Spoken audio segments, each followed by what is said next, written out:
guys, welcome back to Textory. If you don't know what Textory is, it is a podcast about historical text. So we pick a historical text and dissect it and mock it and laugh at it and react to it, basically, depending on the content. Anyway, before we start, just a reminder that I do have a Patreon up and running. If you go to patreon.com/Textory, you can support this podcast and make sure that new episodes are still coming out. Today's text is pretty awful, not gonna lie, and not just in the usual sexist way, but it's definitely more in line with eugenics than I expected. Today we're diving into the 1920s Poland. Well, it is a little complicated because the text is actually German. The original book was published in German, but because I was translating it myself from the Polish version from the 1920s, I think we should for a second speculate who could have originally read the book as it was in Polish. In 1920s, Poland is straight out of the World War and straight into finally being independent. It is a huge change. It's been 123 years since Poland was last independent and could decide about herself. And despite the country finally being free, the political climate is tense and uneasy, to say the least. It's not fun. People are arguing which direction the country should take. Everyone obviously wants the country to develop, but there is no money. Let's just say in 1922, 2 days after the first Polish president was elected or came into office, he was assassinated. Literally 2 days after. So things were pretty tense. I have to say, though, that considering that we just got out of over 100 years of erasure as a nation, in terms of gender equality, Poland in the 1920s was actually not that bad. And take it with a grain of salt, because obviously by modern standards, anything that happened in the past is usually atrocious. So not fantastic by modern standards in any means, but compared to some other countries at the time, it genuinely was not the worst. Not great, not terrible. We got the vote quite early on, but we were in many ways still behind, especially when it comes to class issues, poverty, healthcare, all these things where it was a mess. Women, of course, still dealt with a lot of issues and a lot of discrimination still. So the book we're reading today is called, get ready, A Girl You Should Not Marry. It's by Reinhold Gerling and it's from 1923. The author was 60 at the time that book came out. I don't know if it tells you anything about him, but I think it does add a little context. I imagine at this age, you're a little more bitter maybe about the opposite gender than you would be when you're 20s and hopeful. So keep that in mind. Not to be ageist, but I do think when it comes to men writing about women, it is relevant. If you're sensitive to sexism, I do suggest you wait this one out because, to be fair, it sounds pretty extreme even for their standards. And I'm pretty sure that people bought this book as a sort of novelty rather than to actually follow the guidelines because I can't imagine people being that picky. But if they did genuinely want some advice from this book, then it's a little worrying. However, the author did have some surprisingly modern views on some topics that I did not quite expect. That's about it when it comes to the introduction. Let's jump into it. And if you're in a bad mood, if you're insecure about yourself, if you have body issues, this might make it worse because he goes all in when it comes to picking apart a woman's appearance. So just keep that in mind. If you're hoping to find arguments against marriage in this book, I suggest you put it away. I do not intend to increase the antipathy towards marriage, although it is sometimes justified. I have been advocating for marriages for 25 years, fighting celibate for 30. And for a healthy man between 26 and 32 years old, I have only one advice. You should and must marry. This is something every man should strive for. So far, pretty conservative views.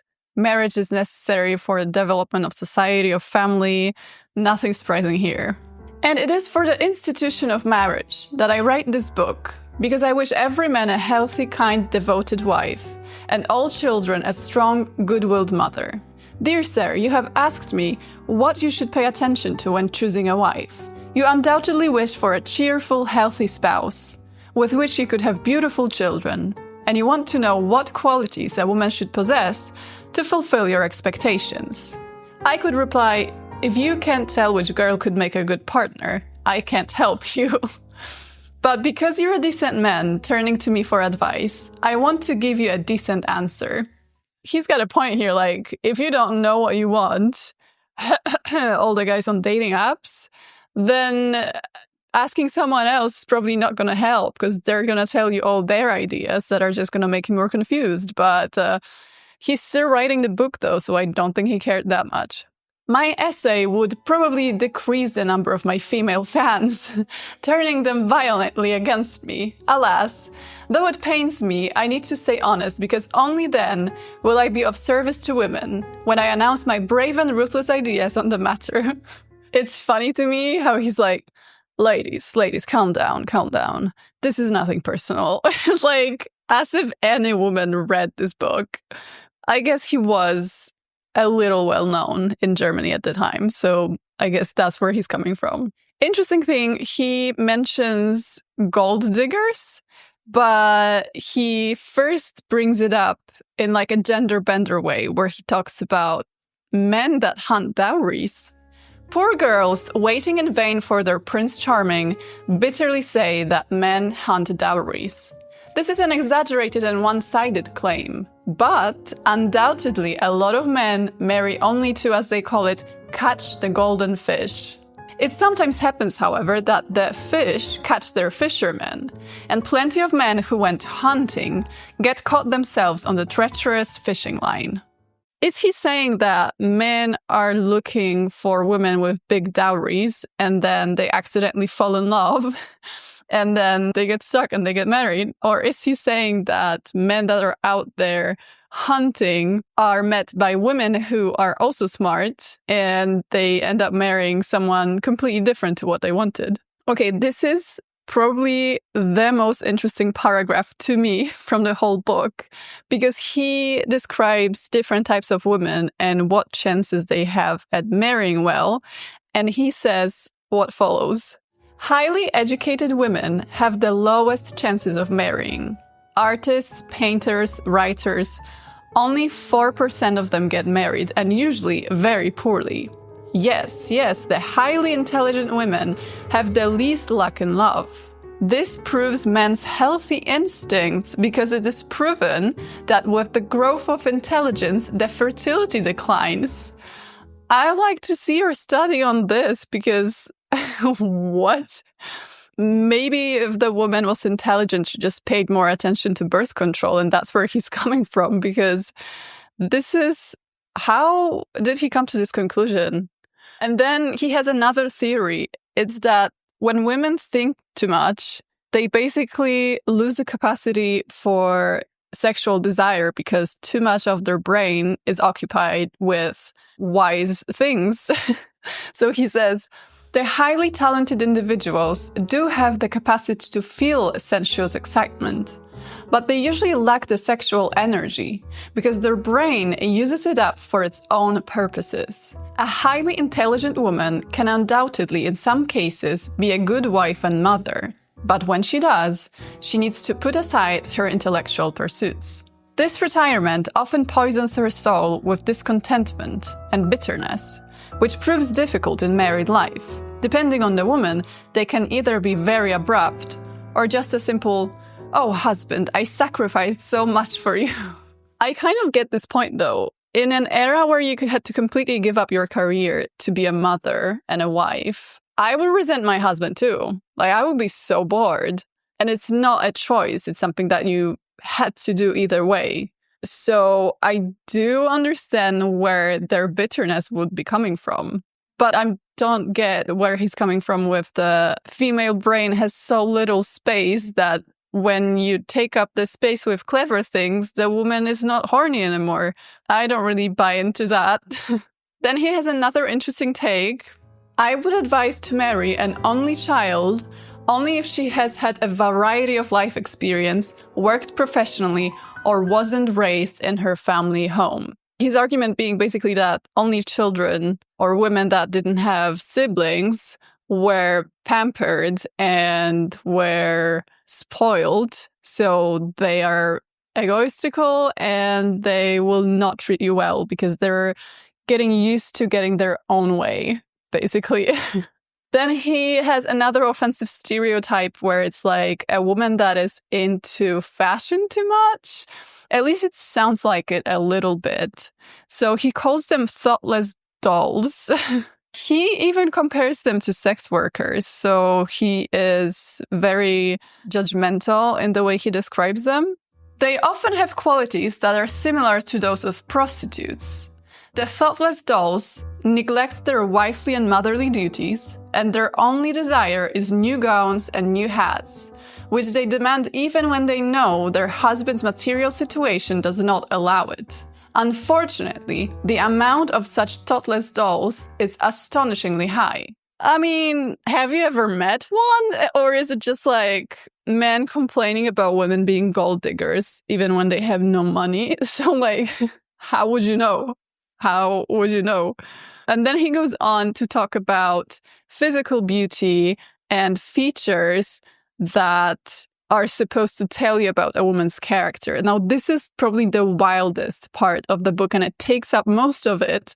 And it's his description of particular features of a woman's face and body that are supposed to be those sort of like secret messages about how she will be as a wife. And he is really discriminatory in his description of certain features because there's clearly like no scientific background to any of it. It's just like things he doesn't like.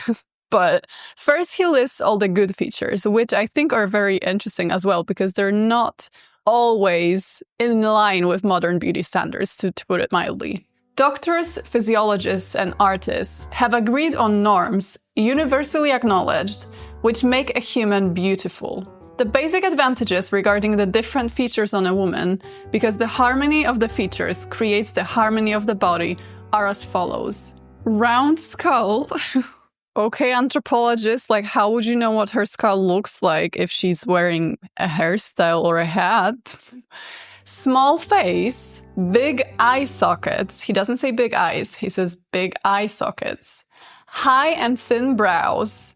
I don't think he realizes how many of these features are just beauty standards of the era. Low and narrow teeth, a soft transition from the cheek to the neck. So he doesn't want them too bony, he doesn't want that jawline to be too pronounced, which is interesting. Round neck, whatever that means. Round back, rounded figure and breasts, wide hips, which is an interesting thing to say in the 1920s. Long and thick hair, again, interesting for 1920s to say because that's the era that women began to cut their hair on a scale that was previously not observed. Smooth body, okay, so you want a child. Delicate skin, even collarbone, narrow waist, rounded and wide shoulders. This is the part I don't get. Why would he want wide shoulders unless he thinks that that's going to make the waist smaller visually, which is like a good catch? Smooth belly, and my favorite, small toes.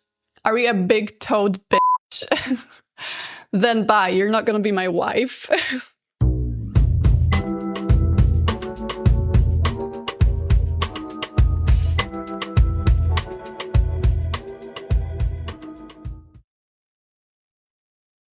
Okay, and then he goes into his wild theories as to what temper a person has based on their profiles.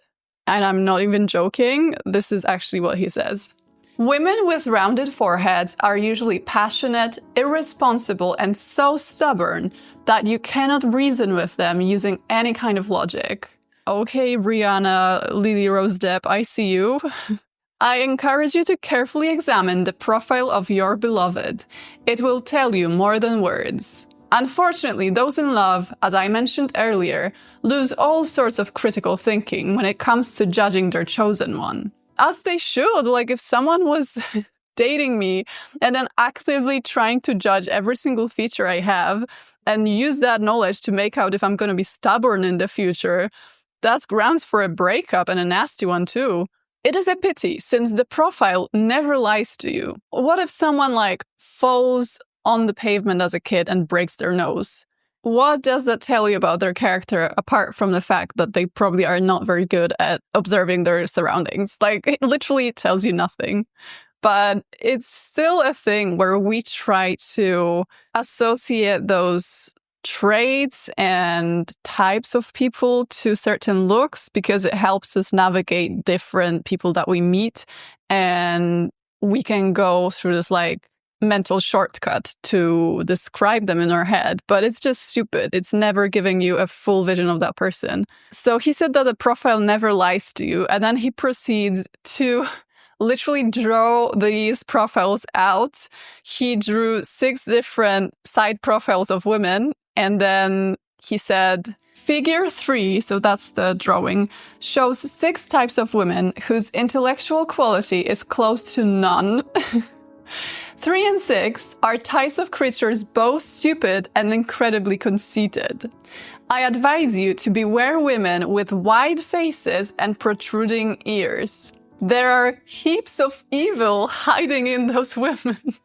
Oh my god. This guy has been through it. He's been in the trenches. I don't know who he's been dating, who he's been seeing, but this man's traumatized. He literally has anxiety. He looks at a woman and he sees evil. Then he goes on to describing women's lips, and he's they say a lot about women's character, but this is what he says. Those who know the silent speech of lips can read a lot from them about the woman's character. Unfortunately, not many possess that skill. Full and wet lips show gluttony, passion, and a need for amusements. Sharp, hard lips show calculation and greed.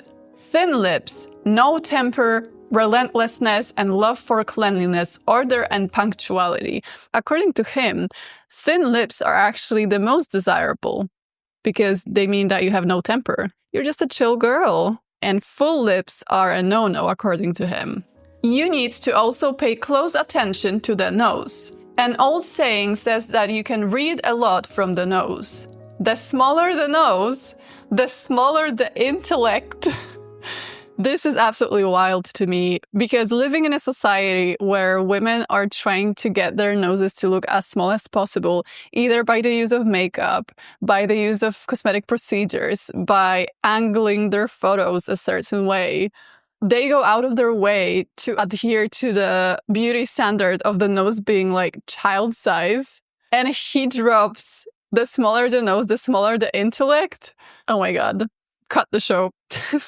A small or badly developed nose is undoubtedly a disability, no less than ill-developed finger or toe. So he's saying that a small nose is basically, it just didn't develop properly and that's why it's small. But also, long or big noses are not much better either. A spiked, thin, protruding nose belongs to people of cold character and prone to greediness. An upturned nose shows humor, slyness, and calculation, but often lack of intelligence. Women with upturned nose, a little impertinent, can deal with any situation and can be good wives if they were raised right. So there is still hope for those who have small upturned noses. Then he drops a sprinkle of casual racism and he says, a flat Negro nose belongs to passionate women with tendencies for sexual deviancy. I don't think he actually means black women. I think he means that sort of nose on white women. Either way, obviously disgusting. And then there is this part that when I was reading it, I was like, why is he so delicate in the way he describes this topic? Because this particular topic is always, especially in that era, described with sort of disgust. And the way he described it, I was just like, he really did his research. He must have met those people. And turns out that, yeah, let me read it first, and then I'll tell you what his background was. Women with male tendencies are also unfit for marriage. Bodily, anatomically, they're female.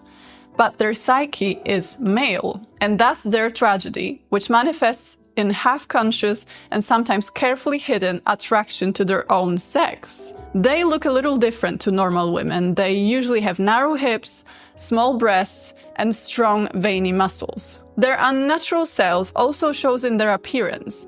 They like wearing men's clothes, cut their hair short, sprinkle strong words onto a conversation, and their movements are sharp and unladylike. Not him describing like a butch lesbian from the 1920s. I was just really surprised that he was like, that's their tragedy, because they're trying to live in the society that tells them to behave a certain way, and it's just not in their nature. A man with similar tendencies, a homosexual, does not marry because he has found out many times he has no attraction to women. But a lesbian, that's how we call this sort of women, often becomes a victim to her and her parents' obliviousness. And it often happens that a lesbian does not know she's a freak of nature. A rigorous upbringing made many of them conceal their desires. It is only after the wedding that her eyes open and the tragedy begins. Because she, being abnormal, very often gets a husband like other women because it's the proper thing to do. Because it is customary that girls marry. During her engagement, when her husband courted her, she could even think she loves him. But her wedding night tells her it is otherwise. The caresses so pleasant to others disgust her, and so begins a terrible, exhausting, cruel suffering for this poor one, tricked by nature. I was actually really surprised by his empathy towards lesbian women that are forced to live like straight lives. Because he's like, it's never gonna work. It's not a solution to force them to marry men. You can't convert them. This actually is gonna be the worst thing to ever happen to them. When I was reading it, I was like, where did this guy come from? And then when I researched him, he was actually like a proper ally in the 20s. Like he was campaigning for Germany to make being gay legal, basically. So he put in work. And I think it's a good example of how people from the past can be completely morally gray, because this guy's views and using women as sort of like those objects that you pick apart and analyze is obviously disgusting. But then he could also be doing good things like campaigning for gay rights in the 20s, which was like incredibly uncommon at the time. So it's always interesting to me that, you know, we tend to be like, oh, this author has done this, or this artist has done that, and then this politician was doing this and this. But it's never completely black and white, because doing that, like putting people in those boxes, people from the past, we tend to erase some of the good stuff that they've done, or we tend to not treat them as this like 3D person and not just this image of someone that did something that we disagree with or had views that we consider bad. Because these views are undeniably bad, most of them. But then he says something like, a marriage with a woman with unnatural sexual instincts, so he's still referring to gay women, can only be happy when the man, knowing her mental state, wants her just as a loyal friend. So basically like a white marriage or a lavender marriage if a gay man is involved. Such marriages are, however, very rare. And when they do happen, it's usually within people incredibly intellectually developed. Usually a husband wants, and he is entitled to, find both a friend and a wife in his life companion. One more thing he mentions is the age gaps. And of course, he's like, a woman should be younger because it's the 1920s. And of course, he said that, even though it wasn't always the case. There is this famous Polish writer, Zofia Nałkowska, who was 100% like a total cougar. She was always having younger lovers, and she was around like her 40s or 50s in the 20s and 30s. Overall, the consensus was that a woman should obviously be younger. But at the same time, he's like actually against big age gaps, but not quite for the right reasons. Let me just say that. So he says, a man should never be younger than a woman. A woman should be up to 10 or 12 years older than the husband. So a 20-year-old should not be a wife to a 40 or 45-year-old. Hollywood could never.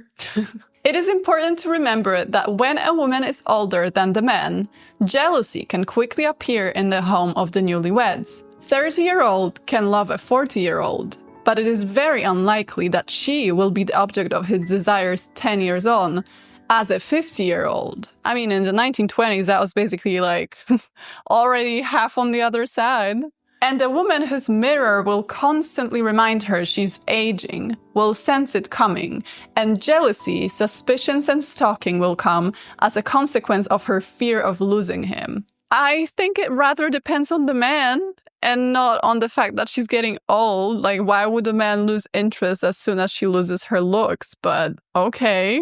He ends the book saying that basically some women just should never marry. That's what he says. The number of girls condemned to spinsterhood was already high before the Great War, because there is always more women than men. This ratio has currently much worsened, because every country involved in the war has lost hundreds of thousands of healthy young men. If millions of girls are to become spinsters due to the lack of men, it should be the ones that are not fit to marry due to one of all the above-mentioned reasons. It is sad, it is cruel, but it is necessary.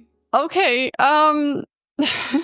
he also talked a lot. I didn't include it because it wasn't too interesting to read, but he included a lot of examples of women, types of women that he thought are unfit to get married because of their like mental conditions. But the way he diagnoses them is just so completely off, because he's not actually like using any modern, obviously, psychological terms or psychiatric terms, but he is going like the hysterical woman and the overly jealous woman, instead of probably going like, okay, this one had depression, this one had bipolar, and this one had borderline. So it's a little difficult to read, but basically, if there was anything in the woman's mental health that was a little different from the ordinary, he was like, yeah, just leave those alone. Which I think is, again, something that has luckily changed, because we are now able to receive help